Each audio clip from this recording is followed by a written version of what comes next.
Hey everyone, it's Michael. Today I'm going to be talking about Night of the Living Dummy 2, the TV episode from 1996. Of course, I have it on this little DVD here. My fiance got this for me, I think for my birthday last year. I'm almost sure. I don't remember when she got it, but I have it and I'm thankful because as far as I know, this is the only time Night of the Living Dummy 2 was released on any like home media thing aside from like buying a digital copy or anything like that. To my knowledge, it was never on VHS, and to my knowledge, it was never on DVD before this, so I'm a little, stunned that this came out at all, because this DVD also has Bride of the Living Dummy on it as well, which is one that I watched constantly, over and over and over again when I was a kid. Night of the Living Dummy 2 is a very rare case of me not liking a slappy thing all that much. It's not horrible, and it's not bad, necessarily. Now remember, the way we're rating and talking about things here on my channel for these Goosebumps TV episodes are based on a scale of quality of the TV episodes themselves. That's what I'm going by. For example, a 5 out of 5 on a star rating for me would be the Night of the Living Dummy 3 episode that came after this episode. Night of the Living Dummy 3 is incredible. And to have not seen this episode ever, number 2, and to finally see it as an adult. I saw this for the first time maybe 3 or 4 or 5 years ago. I hadn't seen it before that. I was just barely out of high school, I think, when I saw this on like Netflix or something. And from the get-go, when I watched Night of the Living Dummy 2, or when I saw it for the first time even, for that matter, it felt so drastically different from Bride and number 3 that I didn't have words for it. And I think I finally, after seeing it a few times, I think I finally kind of come to understand what it is I don't love about this episode. It's so rushed. It really is. It should have been a two-parter, in my opinion. It should have been about 40 minutes long, 45 minutes long, 2 episodes put together as one big one, kind of like with 3, kind of like with Monster Blood and More Monster Blood, but they don't really count, but at the same time they kind of do. I think it should have been a two-parter, like the Haunted Mask movie episode things, whatever they are. This not being a two-parter, it has so much information and so much happening in a span of 1 minute. You could go 3 different scenes in like 2 minutes. That's a little too much for like a 22-minute long episode.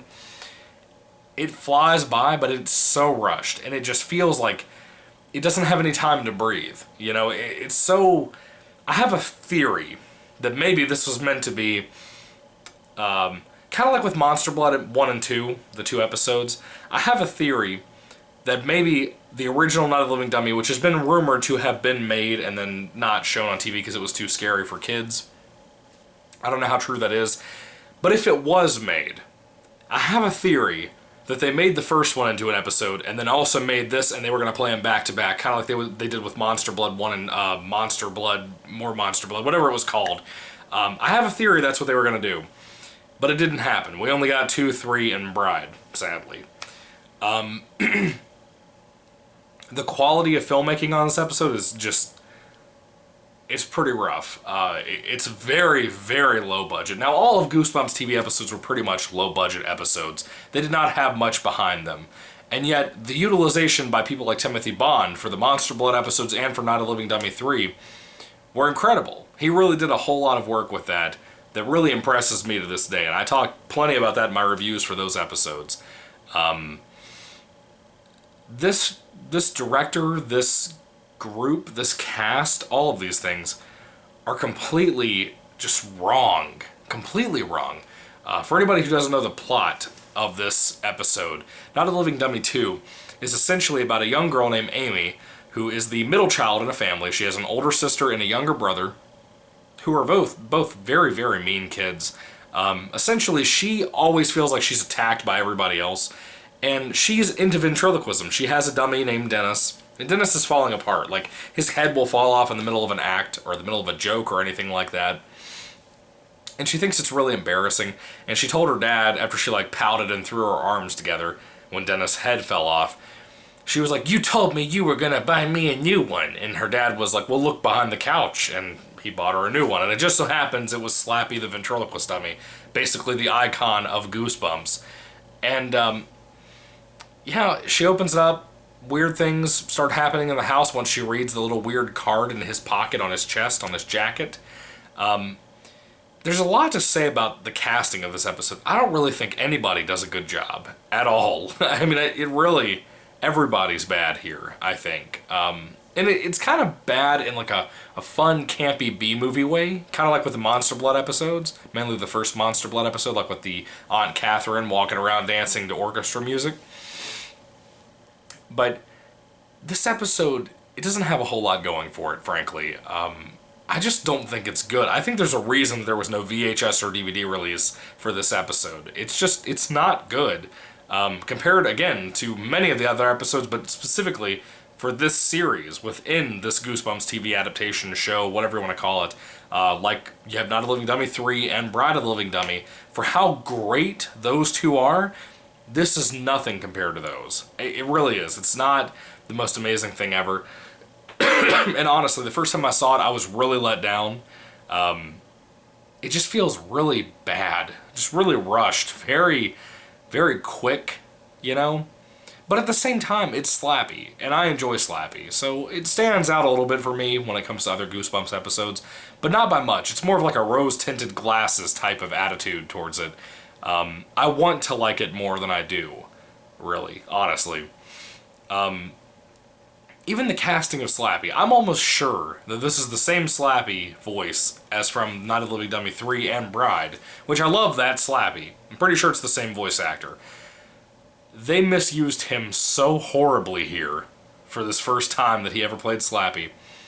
It's abominable. But then you see something like Night of the Living Dummy 3, which I recently reviewed yesterday, as a matter of fact, and he's incredible. The utilization of his voice is amazing. It adds to the terror and the absolute scare factor to Slappy in that episode, or that two-parter, whatever you want to call that.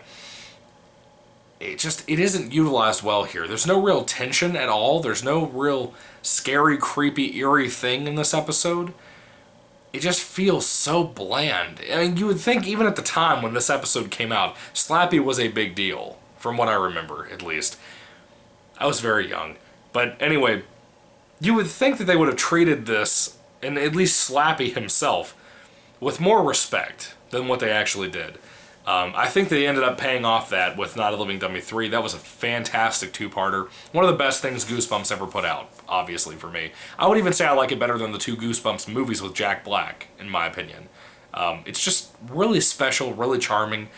And this episode doesn't have that. This episode is not charming. It doesn't really have anything going for it in a nostalgia way. I mean, I don't have any nostalgia towards it because I didn't grow up on it, but just in the sense of, like, there are things like Monster Blood that I didn't see until I was an adult.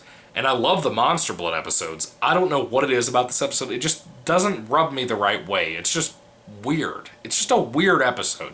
Even the humor doesn't work here. The delivery from the actors, that humor doesn't work. The delivery of the mere lines of just being concerned about this character Amy and whether she's going crazy or not, or whether the dummy's actually alive, it's just bad. It's all really bad. And yet it's fun to watch because it's such a catastrophe. It's kind of like the Sharknado films, or like Troll 2. You know, if you're into that, if you're into like the really so bad it's good type thing, you could probably enjoy this, honestly. I mean, you probably could sit down and really have a fun time watching this. If you just sat down with some friends and watched 2, 3, and Bride all together for like a couple hours, I think you'd have a blast. I really do.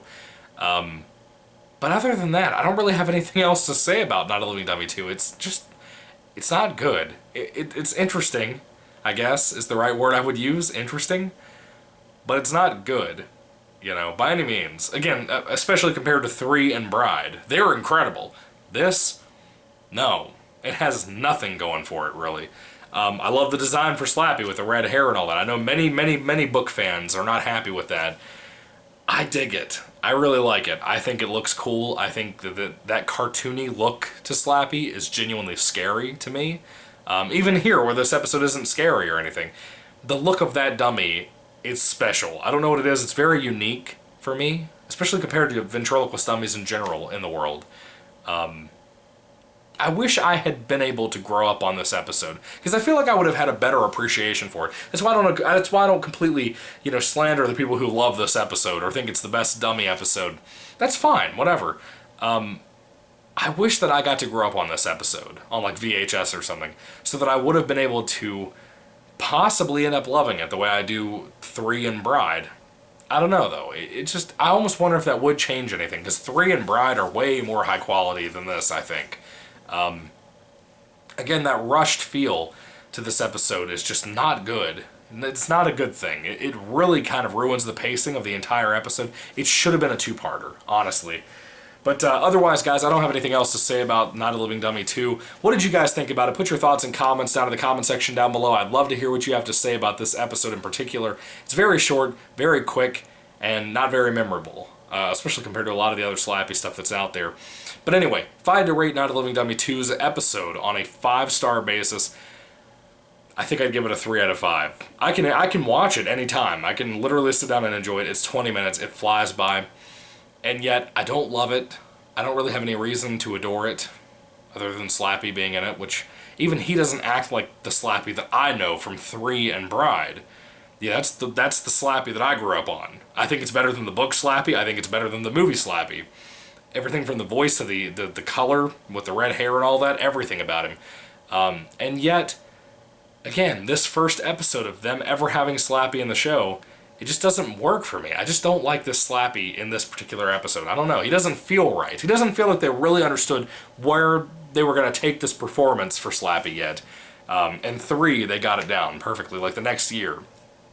But anyway, guys, what are your thoughts on the review that I've done? What are your thoughts on Night of the Living Dummy 3 and Bride of the Living Dummy? Put your thoughts and comments down below. Thank you so much for watching. I'm so sorry I'm so scrambled-brained today. It's Friday. I'm exhausted from work and everything. Trying to get everything in order, all the different episodes I'm talking about and stuff here on the channel. And then reading and stuff on the side too, trying to get some of the newer Goosebumps books that I'm trying to read out of the way before the end of the summer. I like bit my tongue, so I got like a small lisp too. But anyway, thank you guys so much. God bless you today, and goodbye.